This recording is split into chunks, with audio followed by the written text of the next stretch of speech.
sobre uno de los salmos más hermosos de la Biblia, que ha sido el Salmo 37. Ya se lo tienen que saber de memoria, ¿sí o no? Casi, ¿no? Vamos a abrir la Biblia, por favor, por el Salmo 37. Aleluya, gracias al Señor. El jueves también meditamos un poquito acerca del Salmo y estuvimos viendo algunas cosas que vamos a poner ahora ahí en la pantalla. Pero el Salmo 37 es un acróstico. Cada 2 versículos empieza por una letra del alfabeto hebreo, empezando por la primera, la Aleph, terminando por la última, Tav. Cada 2 versículos, así empieza el Salmo. Es un salmo muy completo, 40 versículos. Habla de cosas prácticas. Nos dice el Señor en su palabra cosas que no debemos de hacer y cosas que sí debemos de hacer. No solamente el Salmo contiene prohibiciones, sino también mandamientos a decir, oye, que tienes que hacer esto y esto y esto y esto otro. El mensaje de hoy, aunque está basado en el Salmo 37, yo lo he titulado, y así después lo vais a poder encontrar en internet, los 10 mandamientos del Salmo 37. No son los 10 mandamientos de Éxodo 20, son los 10 mandamientos que vamos a ver en esta tarde del Salmo 37. Pero ahí en la pantalla podemos ver algunos temas que el Salmo 37 nos sugiere, que son muchos, por cierto. Tenemos, no, eso es lo de hoy, sería lo del jueves pasado, ¿vale? Eso es lo de hoy. Hay una listita de temas que nos sugiere el Salmo 37. No hemos tocado todos, evidentemente, pero son temas, todos y cada uno de ellos muy interesantes. Nos habla de el bien, de la misericordia. Te los estoy dictando para que los vayas escribiendo, aunque están escritos, pasa que no los he encontrado, pero el que busca haya. La justicia, la salvación, la sabiduría, etcétera, etcétera. Son muchísimos temas que nos habla el Salmo 37 y eso lo vimos el jueves, para los que estuvisteis aquí y para los que no estuvisteis. También vimos que el Salmo 37 nos da diferentes características de los creyentes. Hay momentos en que los llama santos, los llama íntegros, los llama pacíficos, los llama justos. En fin, hay diferentes características de la gente que ha depositado y ha puesto su confianza en el Señor. También nos habla de diferentes características de la gente mala. De hecho, hay un texto que dice que hay gente mala. Hay gente que está bajo maldición. Hablamos un poquito el jueves. ¿Qué es eso de las maldiciones? ¿Existen? ¿Se pueden quebrar? ¿Se transmiten? De todo eso hablamos un poquito el jueves, porque también el Salmo 37 nos habla de los que están bendecidos. Así que habla de los que están bendecidos y de los que están bajo alguna maldición. Y pusimos el ejemplo de los cananeos, que eran los nietos o eran descendientes de uno de los hijos de Noé, y cómo Noé maldijo a Canaán, no a Can, su hijo, sino a Canaán, y de la cual vienen toda la raza, todas las naciones de los cananeos, todas las tribus, pueblos que estaban allí, y cómo eran personas que tenían unas características típicas de los cananeos. Una promiscuidad sexual terrible, idólatras, agresivos, salvajes realmente, y todo eso nos lo sugiere el Salmo 37. Y el Salmo 37 también nos ayuda a superar ciertas y determinadas actitudes que si no las cortamos de raíz, se pueden terminar convirtiendo en algo normal en nuestra vida. Por ejemplo, la envidia. La envidia hay que cortarla de raíz. Los celos, la desconfianza.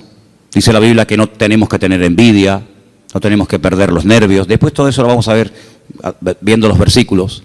Pero el Salmo 37 es un salmo que también nos ayuda a reaccionar ante lo que nosotros podemos considerar una injusticia. Yo pienso que si yo en esta tarde preguntara, ¿cuántos de los que están aquí han sentido que en algún momento se han sentido injustamente tratados? Pienso que a lo mejor todos levantaríamos la mano, ¿sí o no? A veces por un padre, por una madre, por un pastor, por un jefe en el puesto de trabajo. Todos hemos sido de alguna manera, en algún momento, desde nuestro punto de vista, cuidado, injustamente tratados. ¿Y cómo tengo que reaccionar ante la injusticia? Ante lo que yo esperaba recibir y resulta que he recibido, pero todo lo contrario. El Salmo 37 es el antídoto perfecto. Que por cierto no es la queja. La queja es el lenguaje de los cobardes. La queja mata la fe, debilita el alma. Cuando una persona está todo el santo día quejándose, aunque no hables mucho con él o con ella, la forma como habla, la forma como opina, te está descubriendo el bajísimo nivel espiritual de su vida. El Salmo 37 nos habla de diferentes niveles espirituales. Alguno dirá, pero hay niveles, claro que lo hay. No todo el mundo tiene la misma fe. No todo el mundo tiene el mismo nivel de paciencia, o de amor, o de conocimiento de la palabra. Siempre habrá alguien que sepa más que nosotros, ¿sí o no? Cuando ustedes van, por ejemplo, a la Biblia, encuentras momentos en los que el Señor se le queda mirando a un hombre y le dice, tú eres un hombre de mucha fe, grande es tu fe. Y hay momentos que se le queda mirando a otro y le dice, hombre de poca fe.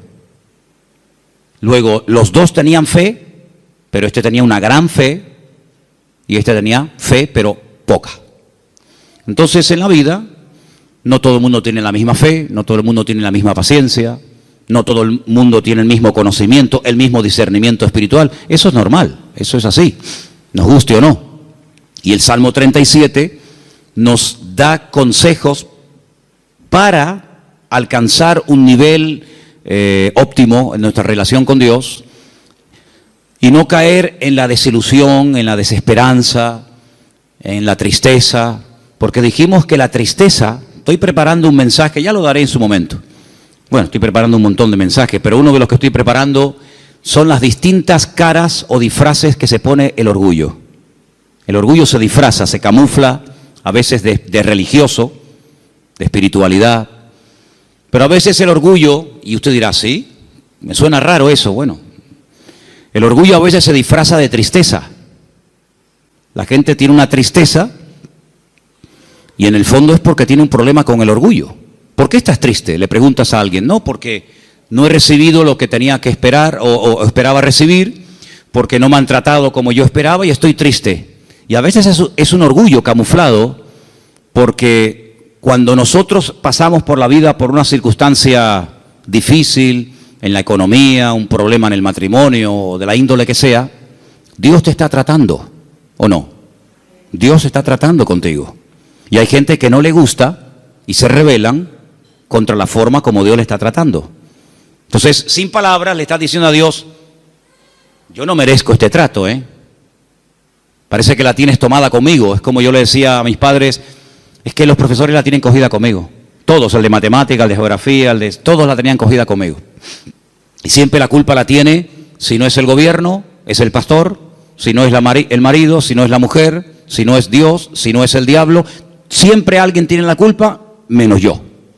Y el Salmo 37 es una radiografía de una realidad. La realidad presente.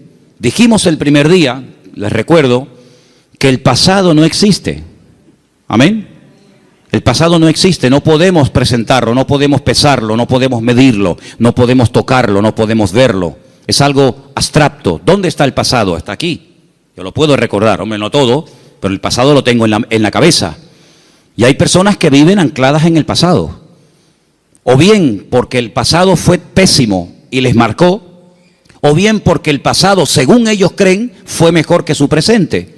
Pero ya leímos el otro día un versículo en el libro de Eclesiastés, donde dice que no es sabio y no está bueno decir, no es sabio opinar o decir que los tiempos pasados fueron mejores que estos, sino que cada tiempo tiene su característica, y si tú tienes que mirar a tu pasado para recordar algo bonito, es que tú no tienes presente. Ahora, nosotros no podemos modificar el pasado. Si yo no puedo modificar el lugar donde nací, ni la fecha, ni la hora, yo no puedo modificar el pasado, pero sí puedo echar a perder mi futuro. Dile al que está a tu lado, tu pasado no lo puedes cambiar, pero puedes echar a perder tu futuro. Ay, amigo. Yo no puedo evitar que ayer o antes de ayer o hace 10 años o hace 20 años me ocurriera aquella cosa que me hizo tanto daño. Ahí está, yo no lo puedo evitar, ya está hecho.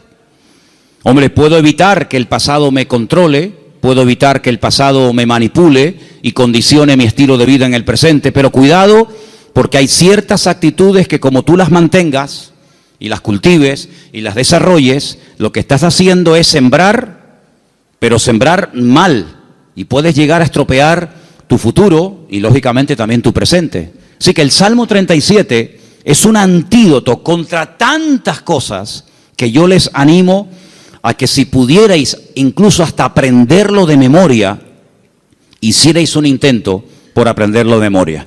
A lo mejor si en casa sois 4 o 5, pues decir, bueno, vamos a aprender cada uno, papá, aprende tú 5 versículos. Mamá, tú otros 5, yo otros 6.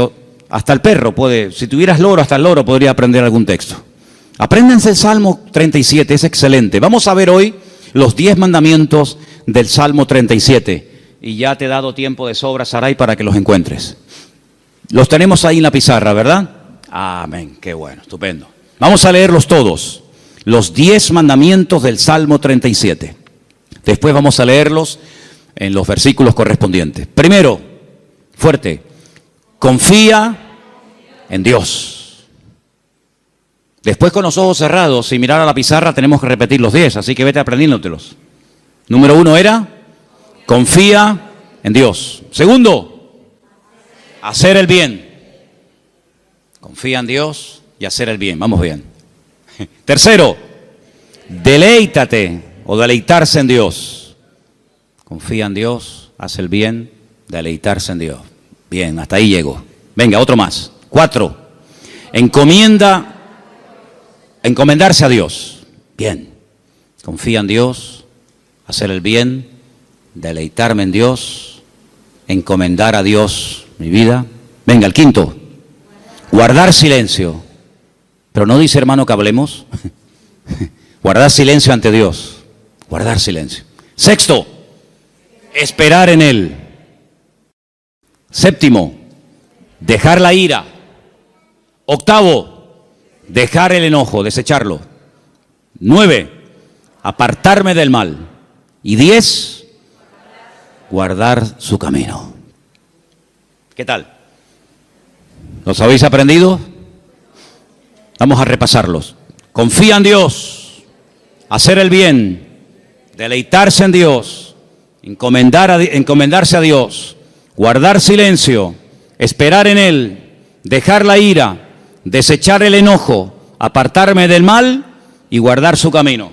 Quítalo. Los 10 mandamientos del Salmo 37. Número 1. Bien, confía en Dios. Número 9. No. Segundo. Ese es, hacer el bien. Número 3. Número 4. 5.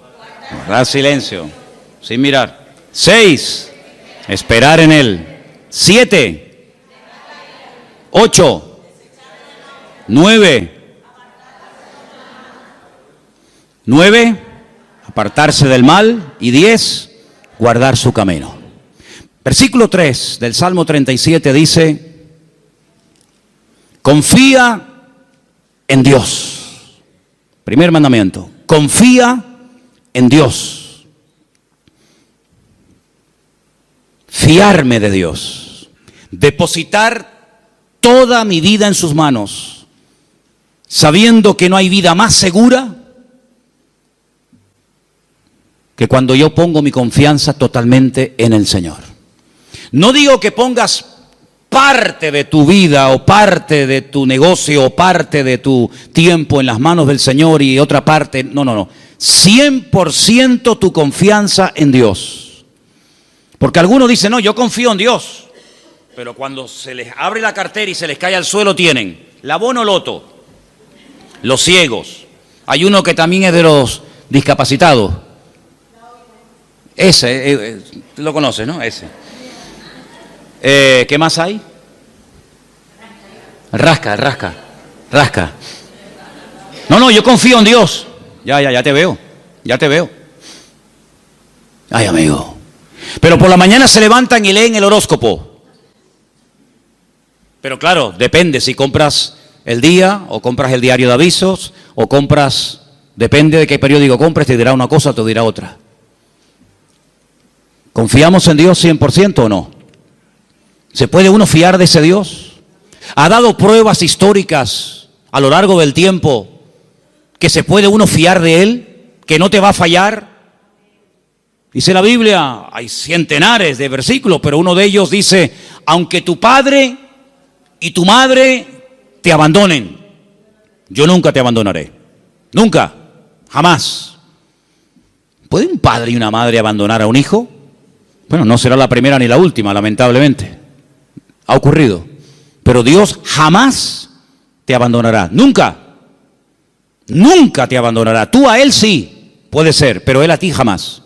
Dice que nos agarra, nos toma de la mano derecha y nos dice, no temas, yo estoy contigo, yo te ayudo.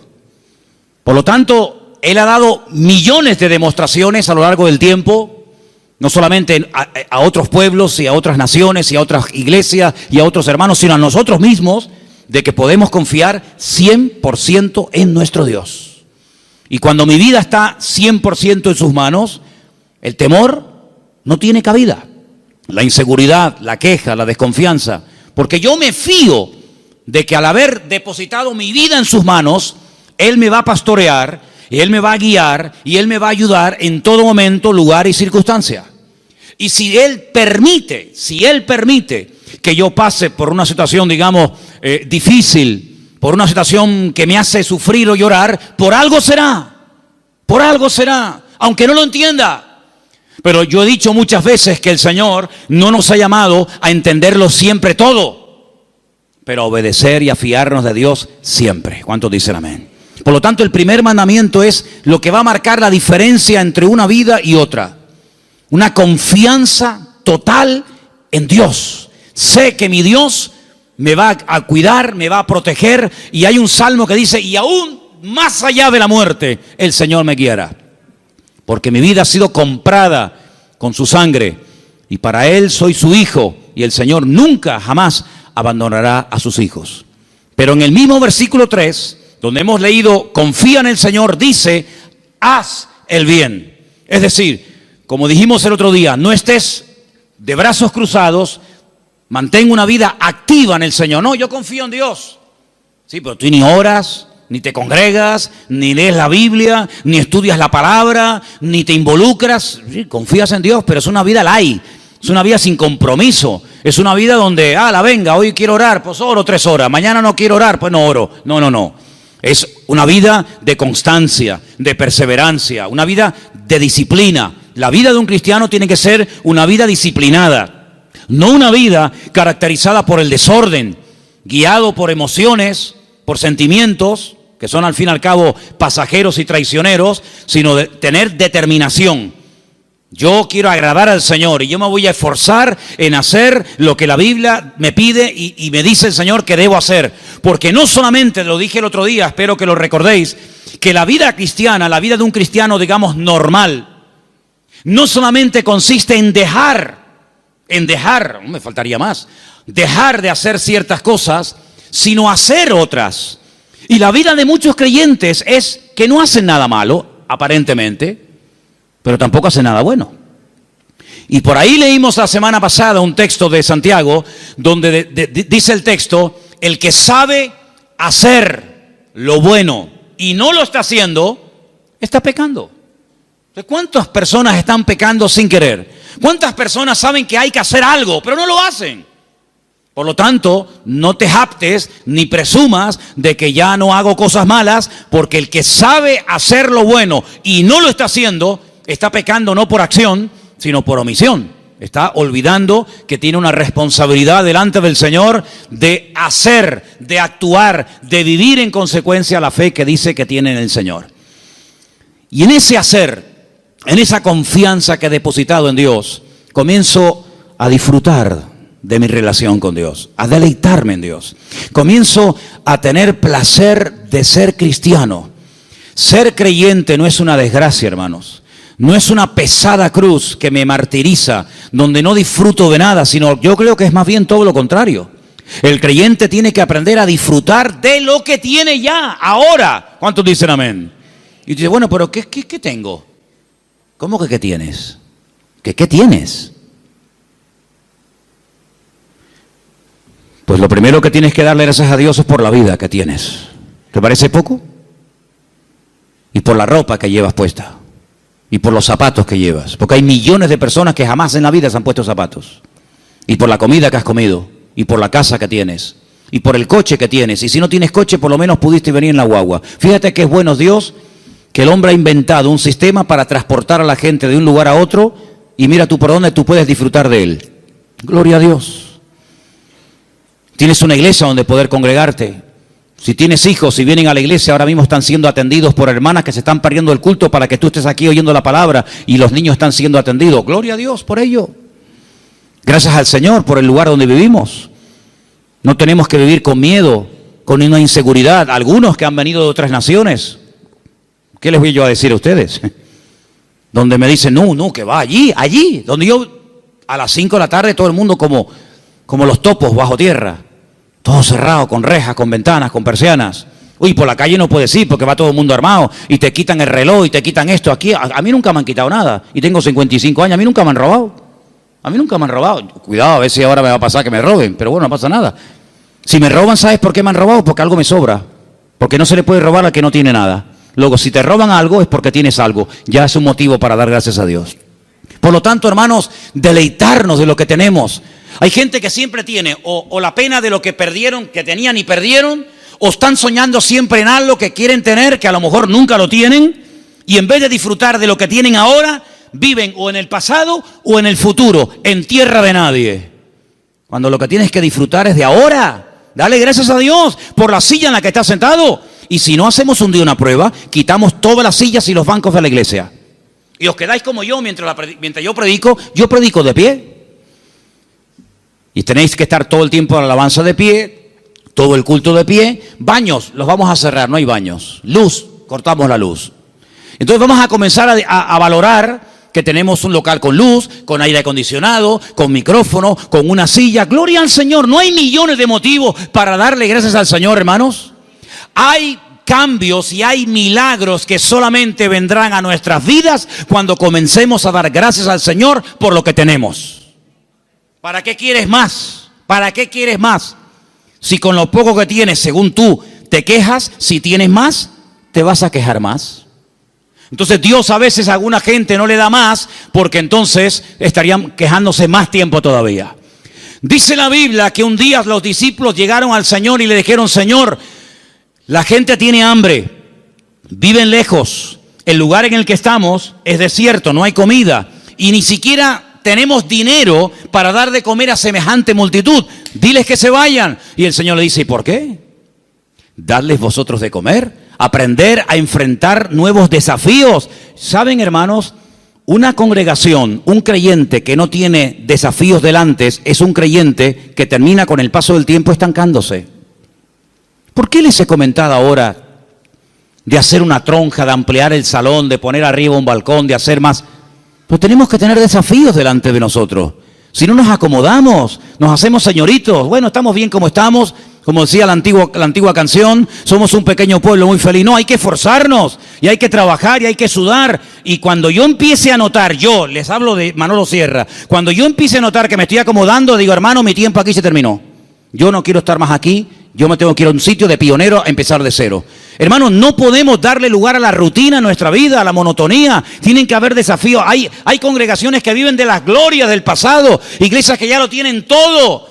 Y te das cuenta que les hace falta todavía tantas cosas, como le dice la Odisea. Nos hemos enriquecido, no nos hace falta de nada. Y el Señor estaba en la puerta de la iglesia llamando, dice, si alguno oye mi voz, Entraré a Él, cenaré con Él y Él conmigo. Habían perdido lo más grandioso y hermoso que puede tener una congregación, que es la presencia del Señor. La habían perdido y ni siquiera se habían dado cuenta. ¿Cuántas cosas hay por ahí así que nos dejan con la boca abierta? Por lo tanto, hermano, vamos a deleitarnos en el Señor. Vamos a disfrutar de la vida.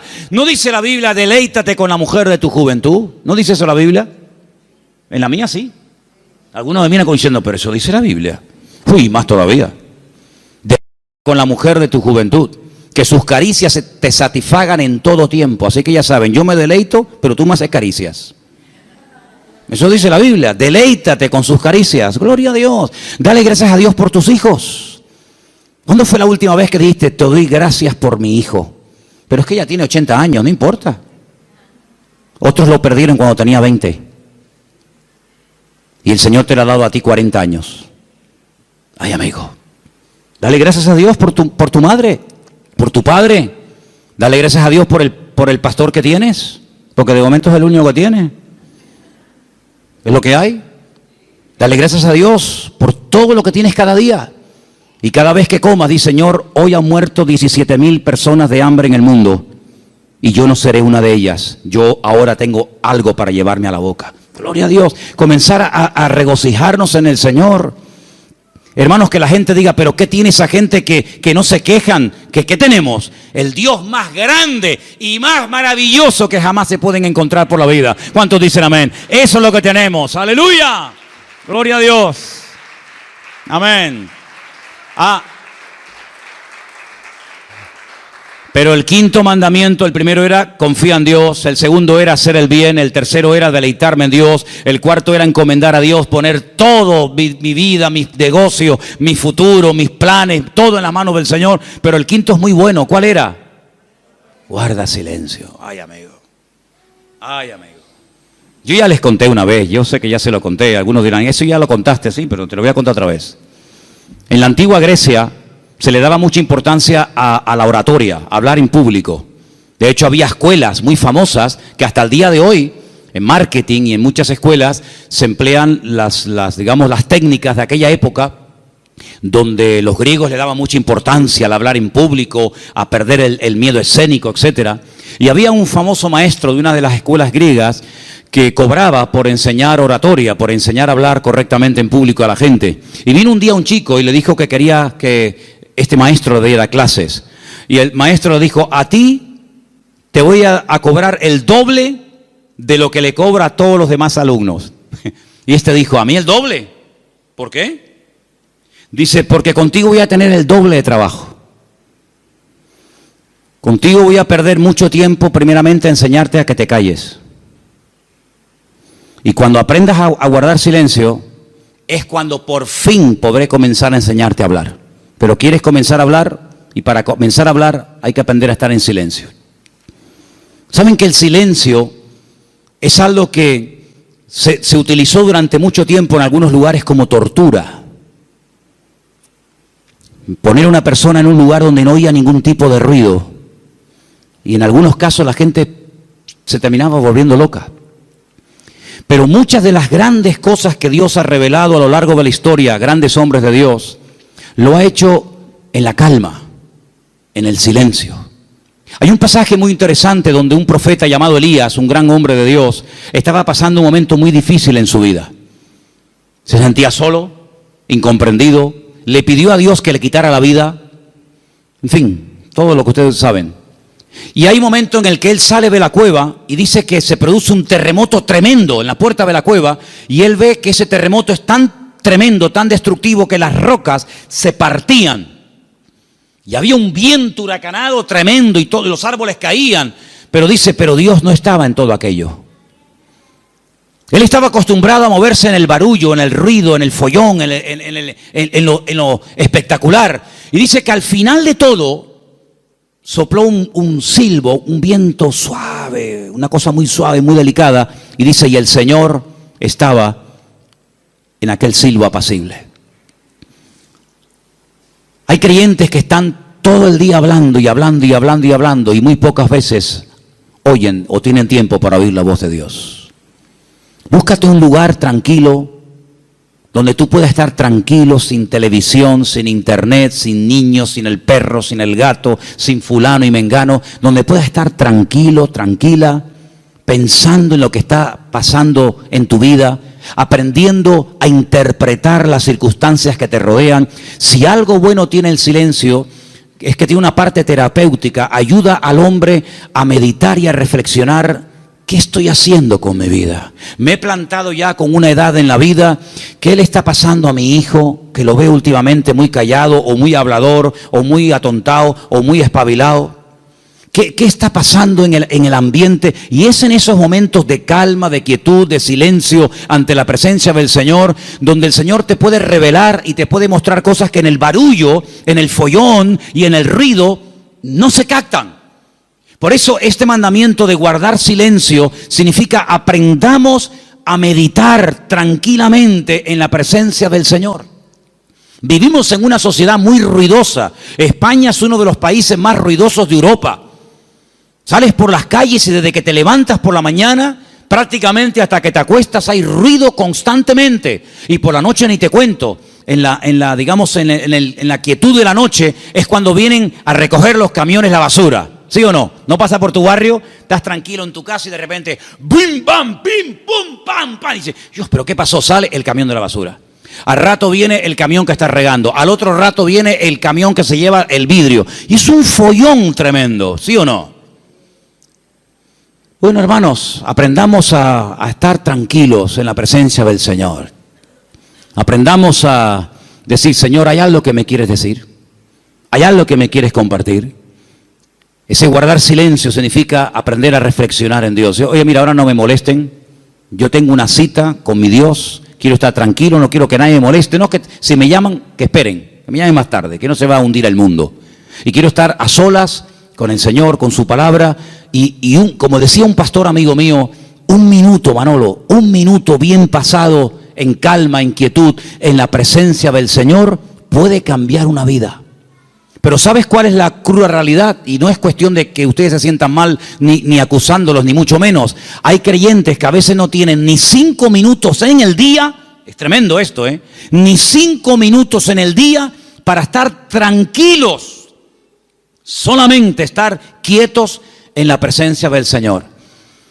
Cuando teníamos las clases, que hemos dado algunas clases en la iglesia de hermenéutica, de homilética y otras asignaturas, ¿cómo empezábamos la clase? ¿Os acordáis? Venían del trabajo, venían de la calle, una con el abanico, el otro sudando, el otro que llegó tarde. Decía, hermanos, vamos a guardar un minuto de silencio. Claro, algunos pensaban al principio que se había muerto algún hermano de la iglesia. O sea, un minuto de silencio, ¿qué pasó? Digo, no, tranquilo. Y a algunos se les hacía eterno. O sea, un minuto, qué largo se me ha hecho. Hermanos, aprendamos a estar quietos en la presencia del Señor, aprender a observar, aprender a interpretar lo que está ocurriendo a nuestro alrededor. El sexto era esperar en Él. ¿Saben que una de las cosas que yo peor llevo en la vida es esperar? No me gustan las colas. El otro día me enseñaba un hermano de la iglesia, por no estar dando nombres, me enseñaba una fotografía que habían sacado desde una ventana donde se veía un grupo bastante numeroso de gente haciendo cola, esperando. Me decía, esta es una de las colas que la gente tiene que hacer para ver si puede comprar algo de azúcar. Y yo decía, bueno, pues yo me acostumbraría, mira que para mí sería tremendo esto, ¿no? Pero yo digo, bueno, yo me acostumbraría a vivir sin comer azúcar, porque yo para estar 2 horas, 4 horas para un paquete de azúcar, y me dice otra persona, sí, pero es que también tienes que hacer cola para comprar la leche. Digo, bueno, pues, no sé, me acostumbraría a no beber leche. Pero es que también al final tienes que hacer cola para todo. Pero qué rabia da a veces cuando tienes prisa y el que va delante tuyo es el más lento de Europa. Le acaban de dar el carnet de conducir. Pone el intermitente de la izquierda y después va a la derecha. O pone los 4 que son de emergencia, porque como te ve muy pegado, te está diciendo, no te pegues mucho que me das miedo, y te ponen los 4 intermitentes. Y tú dices, pero muévete, que tengo prisa. Me acuerdo una vez en Benito Pérez Armas, el semáforo estaba en verde, hermano, de verdad les prometo que el semáforo estaba en verde. Era bajando la antigua cárcel, la mano izquierda, que ya entras para el Parque La Granja, ¿sabéis dónde les digo, no? Y el semáforo estaba en verde, y había un coche parado. Y yo le decía, Al principio fue una pita suave. Pip. No sé. Después, más prolongada. Al final, saqué la cabeza por la ventana. Digo, pero muévete de una vez, hombre, que está verde. Atontado, que estás atontado. Y sacó la cabeza una señora y me dice, hola, pastor.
¿Cómo está, hermano?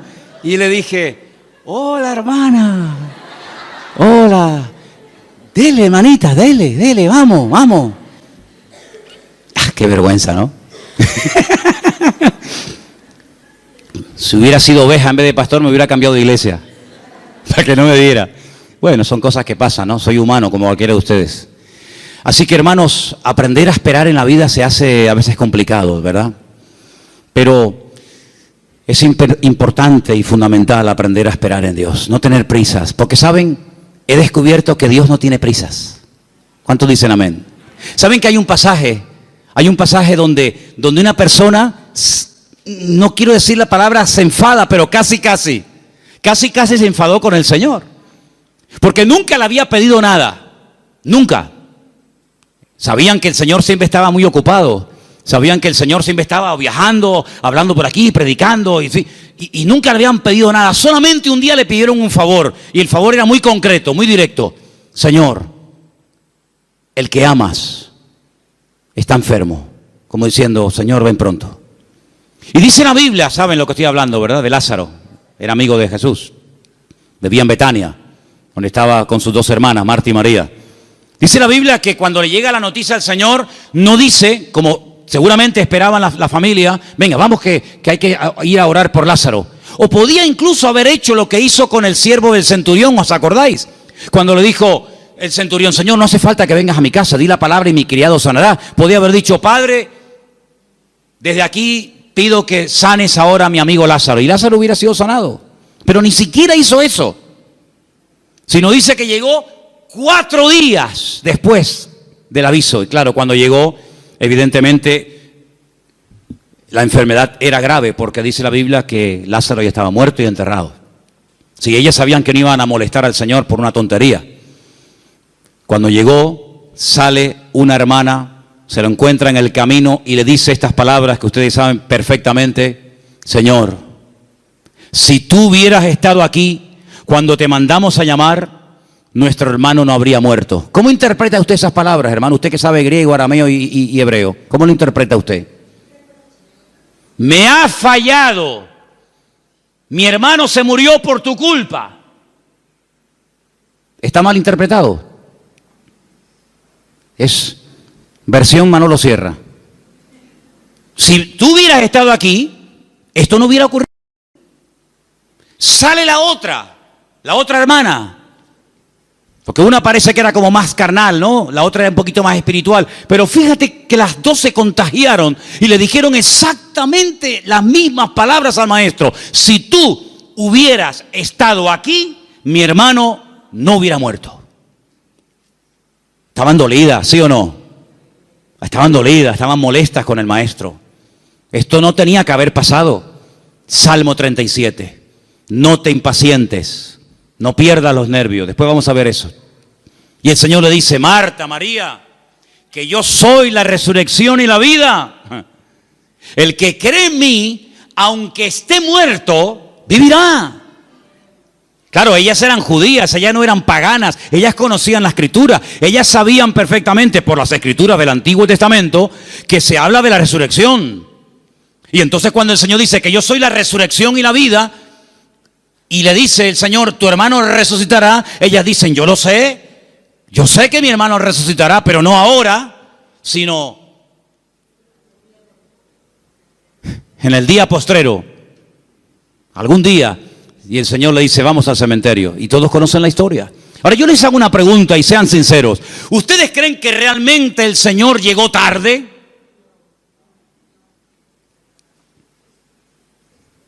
El Señor nunca llega tarde a ninguna casa, a ninguna familia. El Señor siempre llega cuando tiene que llegar. Siempre. Es que si esto hubiera ocurrido media hora antes, sí, pero ocurrió así. El Señor lo quiso así. Y ya está. El Señor llegó cuando, humanamente hablando, según ustedes, ya no hay nada que hacer. Y hay situaciones, escucha bien esto, hermano, porque cuanto antes lo aprendan, algunos, unos más que otros, mejor. Hay situaciones que Dios permite, escucha bien, que Dios permite que lleguen hasta el final. Cuando ya, humanamente hablando, no hay ninguna posibilidad de cambio. Y el Señor lo permite. Hay otras que no. Hay otras que dicen, no, vamos a hacer esto ahora. Pero hay otras que dicen, tranquilo, lo va a hacer, pero no ahora. No cuando tú quieras, sino cuando yo quiera y como yo quiera. Y cuando llega al cementerio, hace uno de los milagros más espectaculares que el Señor hizo a lo largo de su ministerio. Levantar a un muerto que hacía 4 días que estaba enterrado. Eso no lo había hecho nunca. Había resucitado personas que estaban aún calientes. ¿Se acuerdan? La hija de Jairo. Cuando llegó, dice, acaba de morir. Luego, si la tocabas, la niña estaba caliente, acaba de morir, pero estaba muerta. Pero el Señor la resucitó. Había otros casos donde dice la Biblia que lo llevaban en la caja para enterrarlo. Y bueno, los judíos entierran a la gente el mismo día que muere. Por lo tanto, no hacía ni 24 horas que había muerto. Pero nunca el Señor había llegado tan lejos. Nunca el Señor había hecho un milagro de una resurrección después de 4 días.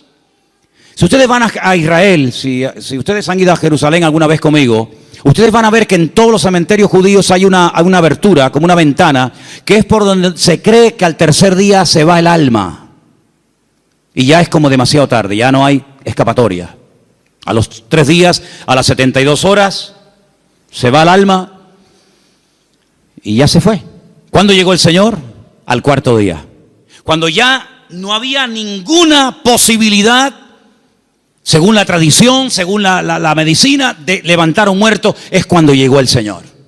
No podía el Señor haber llegado el primer día, antes de que muriera así, pero hubiera sido una sanidad más, de tantas. Pero el Señor quería hacer algo especial, porque amaba tanto a Lázaro, que si hubiera llegado a la media hora o a los 10 minutos de haber recibido el llamado, hubiera sido una sanidad. Y Lázaro podía haber dicho, el Señor me sanó cuando yo estuve enfermo. Pero yo te amo tanto, Lázaro, que no te voy a sanar. Te voy a resucitar. Y eres la única persona en toda la historia de la humanidad que yo resucité al 4.º día. Entonces no te das cuenta, hermano y hermana, que a veces hay situaciones como que tú dices, pero ¿dónde va a terminar todo esto? ¿Pero hasta cuándo va a llegar esto? Es por el amor tan grande que Dios te tiene, para que no sea una cosita más que puede pasar desapercibida, o que incluso algún incrédulo diga, bueno, sería casualidad. No, va a llegar al límite, al extremo, cuando ya no hay ninguna posibilidad de cambio, de mejoría o de perfeccionamiento, cuando el Señor va a llegar y va a decir, ahora, para que la gente diga, esto era para la gloria del Señor. ¿Cuántos dicen amén? ¡Aleluya! Así que, tranquilo, no te precipites. Amén. Hay 4 prohibiciones, antes de seguir con la lista de los mandamientos. Hay 4 prohibiciones, las voy a leer rápidamente. 4 cosas que el Salmo dice que no tenemos que hacer. Yo las voy a leer y tú te vas a preguntar a ti mismo si la estás haciendo. La primera está en el versículo 1. Salmo 37:1. No te impacientes a causa de los malignos. No te impacientes. no pierdas la paz. Tranquilo, relájate. Dile al que está a tu lado, relájate. Tranquilo, no te impacientes. No pierdas la paciencia. Número 2, en el mismo texto, ni tengas envidia de los que hacen iniquidad. Así que ni impacientarme, ni tener envidia. Jamás. Ni una cosa ni otra. Versículo 7. No alterarme. Guarda silencio ante el Señor, espera en Él. No te alteres con motivo del que prospera en su camino por el hombre que hace maldades. No te alteres. Tranquilo, relájate. Cuenta hasta 10. Versículo 8.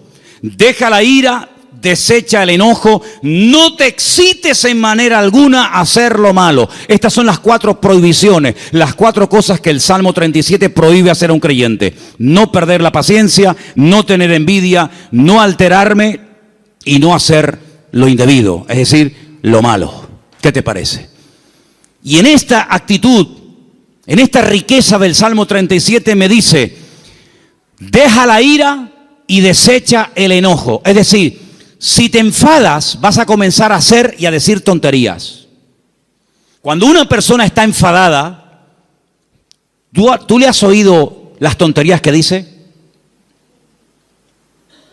Incluso hasta orando, dice tonterías. Ya no aguanto más. Y el Señor dice, cállate, machango. Sabrás tú si aguantas o no aguantas. Si yo te mando esto es porque tú aguantas. Pero ya Él lo dijo. Nadie me ama. Las tonterías que uno dice cuando está enfadado, ¿eh? Es como cuando uno está desanimado. Las peores tonterías, las peores barbaridades, los peores insultos, las peores humillaciones se dicen cuando uno está enfadado o desanimado. Y por eso la Biblia dice, no permitas que tu carácter te controle, porque cuando nuestro carácter nos controla, siempre la embarramos. ¿No dicen así los argentinos? O los uruguayos, la embarramos. Metemos la pata. Entonces, pues oye, Señor, ayúdame a tener control, dominio propio, dice la palabra. Dominio propio. Teníamos hace años en una montaña que hay en Llano del Moro, en una torre muy alta, teníamos unas antenas que colocamos allí cuando pusimos la primera emisora de radio cristiana de las Islas Canarias.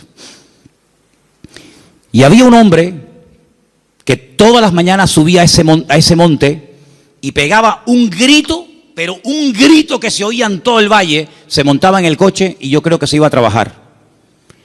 Y yo digo, oye, uno dirá que está loco, pero yo creo que este hombre es sabio, ¿eh?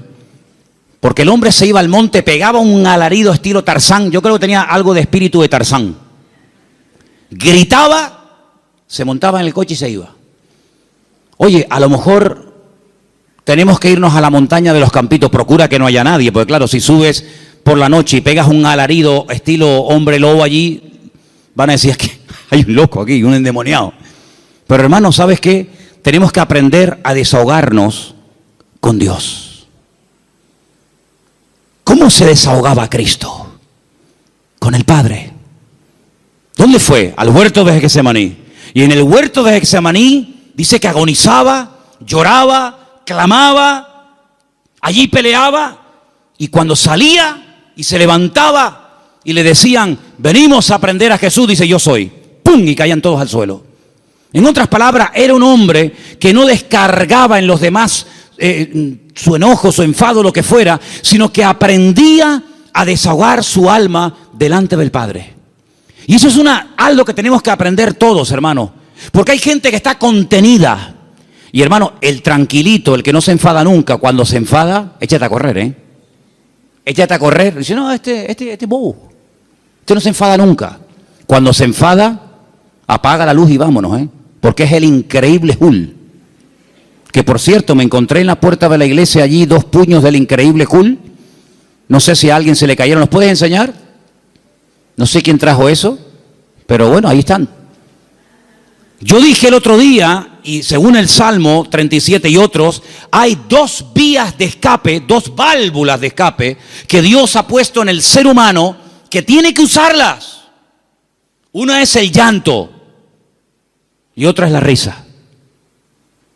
Claro, como te enseñaron que los hombres no lloran, pues está trancado. Y como tampoco no es la alegría de la huerta, dicho sea de paso, pues tampoco se ríe. Entonces ni llora ni ríe. Y un día va a explotar más de uno.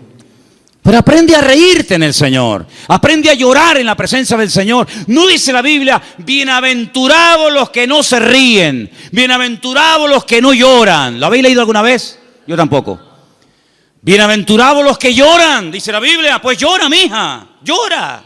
Llora delante del Señor. Llora, hermano y hermana, delante del Señor. Señor, lloro de esto, lloro por aquello, lloro por tal, lloro por cual. Y te aseguro que tu alma se va a descargar, se va a desahogar. Y cuando salgas, vas a salir con las fuerzas renovadas. Vas a salir levantado por el Señor. Vas a salir bendecido. Pero no vivas una vida hermética, trancada, porque ni Cristo vivió así. Él dice la Biblia que se quebrantó y lloró y sudó grandes gotas de sangre. Y se desahogó delante del Padre. Ahora, ¿qué hace la gente? Se desahoga con una botella de vino en la mano. Se desahoga metiéndose un pico de heroína. Se desahoga haciendo no sé qué y no sé cuánto, echándole la bronca a la mujer, al hijo, pegándole una paliza al otro. No, esas no son las formas. Esos son los métodos mundanos. La forma de Dios es que aprendas a ir a la presencia del Señor y abrir tu corazón y decirle, Señor, no aguanto más. Y en la Biblia encontramos grandísimos hombres de Dios que lloraron a gritos, dice la Biblia. Sí, a gritos lloraron. ¿Quién? José. Lo dije el otro día cuando compartía de este mismo salmo. Dice que ya no aguantaba más. Léalo, textualmente lo estoy citando. Ya no podía contenerse más. Ya llegó al límite. Oye, me venden mis hermanos. Les pido por favor que se apiaden de mí, que me saquen de este pozo que tenía que haber escorpiones y serpientes. No me hacen ni caso. Me quitan las prendas, me llevan desnudo a Egipto. ¿Yo qué pinto en Egipto? Un país de idolatría, un país de una promiscuidad terrible, de idolatría por todos lados. De repente llega allí, no sabe hablar el idioma, desnudo, lo compran como esclavo. De ser el niño bonito y amado del Padre, pasa a ser un esclavo, un sirviente, sin derechos, tratado al trancazo. Por querer vivir una vida recta y honesta y santa delante del Señor. Lo acusan de algo que él nunca había hecho. ¡Pum! A la cárcel, sin comérselo ni bebérselo, ahora en la cárcel. Allí con delincuentes, con asesinos, con violadores, con lo peor.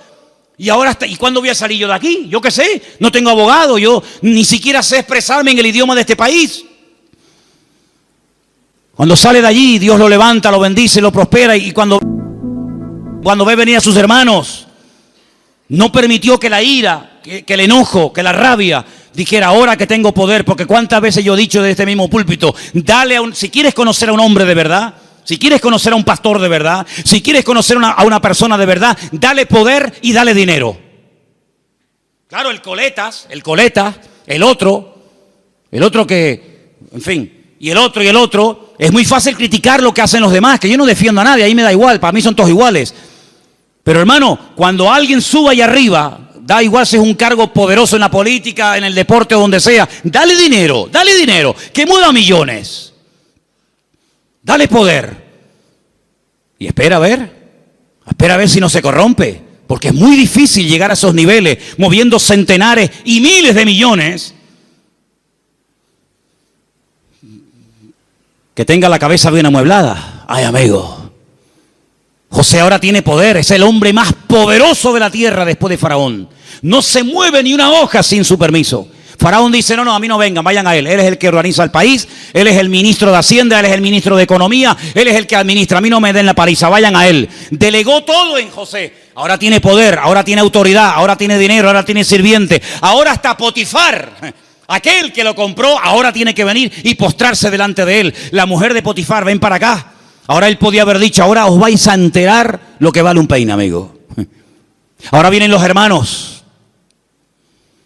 Y él podía haber dicho, lo van a pasar canutas, como me le hicisteis pagar a mí. Dice que llegó un momento, viendo a sus hermanos, que ya no podía aguantar más. Y empezó a llorar a gritos. Cuando los hermanos ven a aquel llorando, le dice, yo soy vuestro hermano José, ¿sabes? No tengáis miedo. No me mandasteis vosotros a Egipto. Fue Dios el que me mandó aquí. Pasa que a mí me tocó el primero, pero al final todos van a tener que venir aquí. Así que vayan a casa de mi padre, díganle que vengan, cuéntenle la verdad, que le han tenido engañado al viejo 20 años, diciéndole que me había matado una bestia. Tráiganlo y vamos a comenzar a disfrutar de la vida. Guardó su corazón, no permitió que la ira, la rabia, ¿verdad?, el poder le transformara, sino que él supo canalizar todo aquello para bendecir a otras personas. ¿Te das cuenta? Entonces, queridos hermanos, dice la Biblia, sobre toda cosa guardada, guarda tu corazón. Porque la escasez, el depender día a día del Señor no ha echado a perder a nadie. Yo nunca he visto a nadie que por depender del Señor para todos se echara a perder. No, de verdad, créanme, no he conocido a nadie, pero sí he conocido a muchos que cuando tuvieron algo, muchacho, otra persona completamente. Es como yo a veces le digo a los jóvenes, oye, cuando no tenías novia, y no me dirijo a nadie, pero el que tenga, porque tenga, ¿no? O cuando no tenías novio, oye, eras encantadora, saludabas a todo el mundo, venías temprano al culto, te ibas la última. Ahora que tienes novio, eres más antipático que un pepino. No, amén, no digan amén. ¿Quién dijo amén? No digan amén, que se van a... No. Entonces, que las circunstancias de la vida no te cambien. Sigue siendo igual, mijo. Sigue siendo igual. Tengo dinero, gloria a Dios. No tengo, gloria a Dios. Oye, que vengo en la guagua, amén. Que vengo en coche, amén. Que vengo en limusina, amén. Ten cuidado que como te la vea yo, te la vendo y compramos la tronja para la iglesia. ¿Me entiendes? Entonces, hermano, mantengamos el equilibrio en el Señor. Mantengamos el equilibrio. Vamos a deleitarnos de lo que tenemos, pero vamos a apartarnos. Versículo 27, apártate del mal. Este versículo es buenísimo. Ya termino con este y con uno más. Apártate del mal, apártate del mal. Dios no tiene que apartarse del mal, somos nosotros los que tenemos que apartarnos del mal. Es decir, ser selectivo. ¿Me conviene a mí esta amistad con esta persona? ¿De qué habla esta persona? Pues mira, está todo el día hablando de esto. No me conviene. No digo que sea mala persona, pero no me conviene. Su mundo no es mi mundo. Sus conversaciones no son las mías. Y para ser amigo tengo que entrar en su terreno y no me va. No me interesa. Apártate del mal. Aprender a retirarse a tiempo. Mira, no me conviene esta amistad, no me conviene este lugar, no me conviene estar todo el día con esto. Eso es lo que dice la Biblia. No son prohibiciones porque lo digo yo y punto. No, sino es por tu bien. Apártate del mal. Porque el mal difícilmente se aparta de uno. Escúchame bien. Generalmente el que tiene que apartarse del pecado es uno. El pecado generalmente no se aparta de ti. Tú sales a la calle y hay más droga que antes. Y más alcohol que antes. Y más mentira. Y más de todo que antes.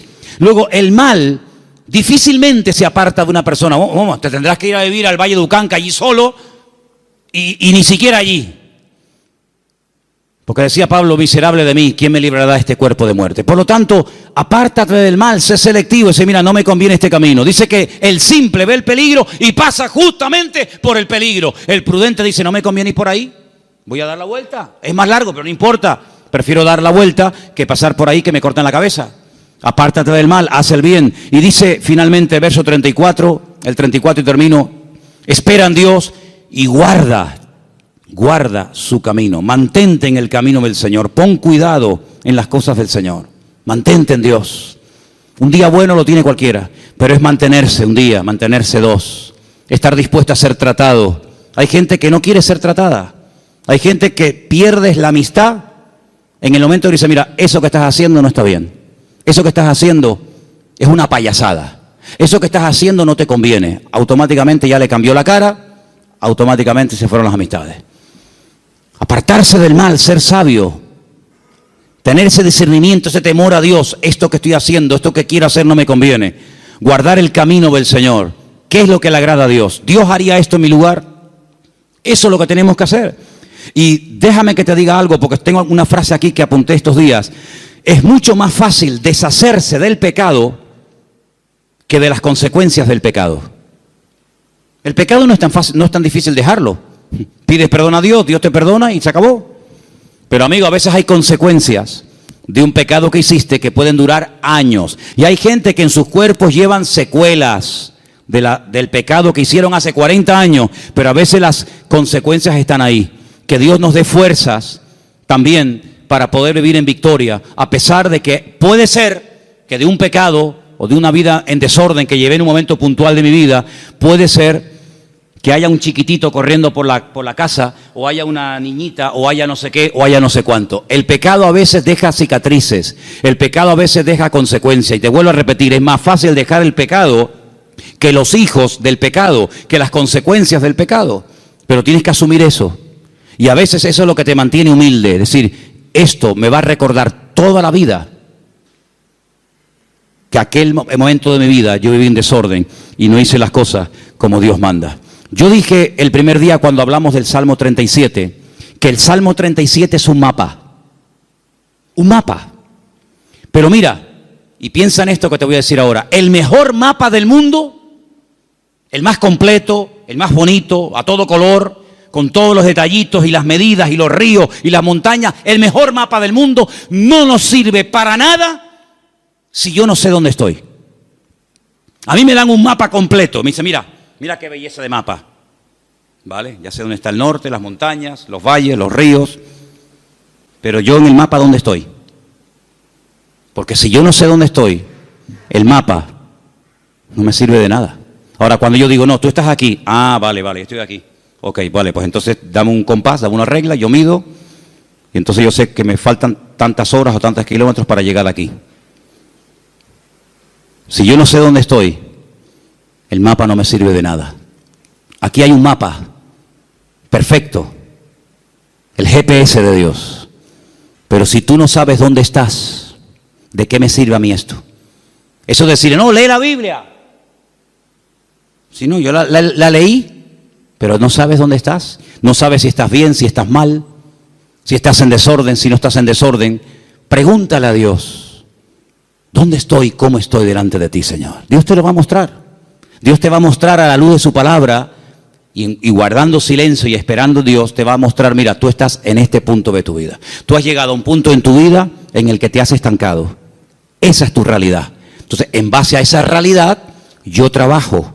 Si tú no sabes dónde estás ahora mismo, si tú no sabes cómo estás delante de Dios, vienes al culto y el culto es como una especie de placebo, ¿no? El culto es una especie de cuando me duele la cabeza, me tomo una pastilla, se me fue el dolor de cabeza, pero espérate. A lo mejor tienes algo más y tú te conformas con una pastilla. Y hay cosas en la vida que se solucionan con una pastilla, pero hay otras cosas que se solucionan con una operación. Entonces, ¿en qué punto de tu relación con el Señor tú te encuentras? ¿Tú qué necesitas?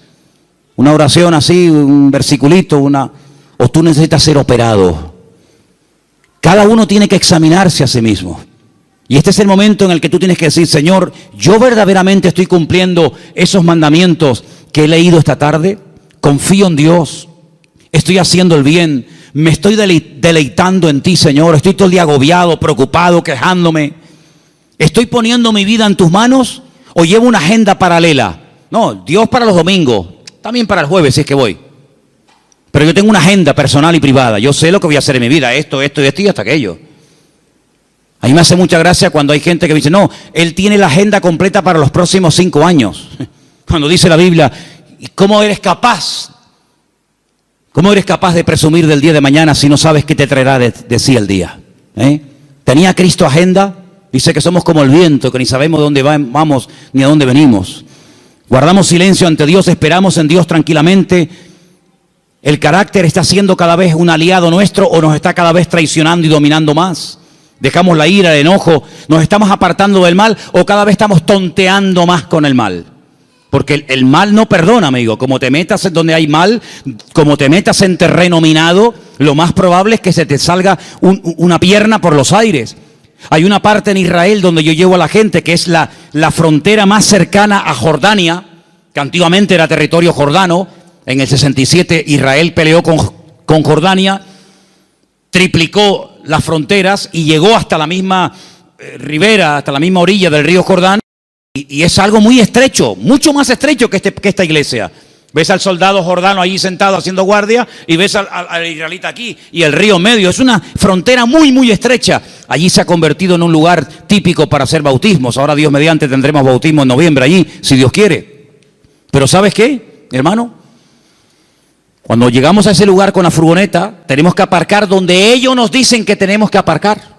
Porque los jordanos, cuando se fueron, dejaron todo aquel terreno en represalia por haberlo perdido, todo lleno de minas, todo lleno de minas. Miles y miles de minas. Entonces han puesto unas alambradas con unos carteles escritos en diferentes idiomas: no se salgan del camino, no entren aquí, no entren por allá. Y tú, si vas en línea recta y aparca, no hay ningún problema. El que se va a bautizar vuelve. Pero si alguien se quiere ir con el Señor antes de tiempo, dice: mira, después de bautizarte, en vez de venir en línea recta, vete por allí y ya te vas de paso ya con el Señor. Es un terreno minado. El que entra se juega la vida, amigo. El mundo está lleno de minas. Tu barrio donde tú vives está lleno de minas por todos lados. Y el diablo te dice: no pasa nada, otros han pasado y no han muerto, pasa tú también. ¡Pum! Y el simple va. Entonces, apartarnos del mal. Decir: yo le veo las orejas al lobo, no le veo todavía el cuerpo, pero le veo las orejitas asomando por la valla, pues entonces me doy la vuelta y me voy. Eso no es ser cobarde, eso es ser valiente. Porque hay que ser más valiente para salir corriendo ante el peligro que ser un osado y enfrentarse al enemigo así a cara descubierta que te parte en la cara. Y finalmente dice: guarda su camino. Cierra tus ojos en esta tarde, hermano. Son estos 10 mandamientos. Apréndetelos de memoria. Escríbelos ahí en una hoja, ponlos en la Biblia.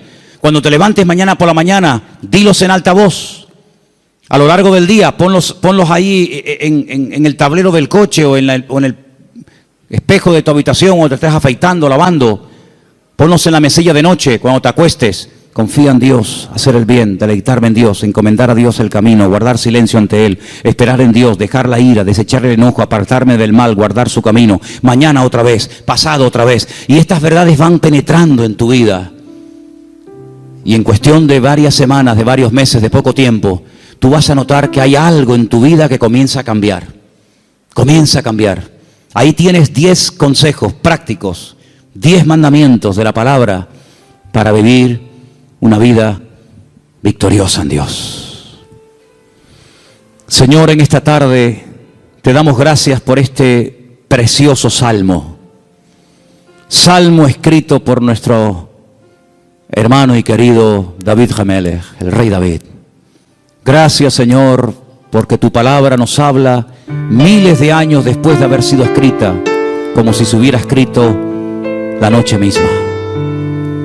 Señor, queremos pedirte que nos dé fuerzas para que podamos poner en práctica estos mandamientos, estos sabios consejos que el dulce cantor de Israel, el hombre más cerca del corazón de Dios, nos dejó en la palabra para que los escudriñemos y los pongamos en práctica. ¿Cómo sabía él que hay que apartarse del mal cuando hay tiempo de hacerlo? ¿Cómo sabía él deleitarse en Dios? ¿Cómo sabía David confiar en ti, Señor? ¿Cómo sabía David encomendar, poner la vida en tus manos antes que en el hombre? ¿Cómo habla la voz de la experiencia, Señor? Y queremos en esta tarde pedirte que nos ayudes a poner en práctica esta palabra que hemos aprendido hoy, Señor. Danos fuerza para poder hacerlo. Te lo pedimos en el nombre bendito y poderoso de Jesús. Amén.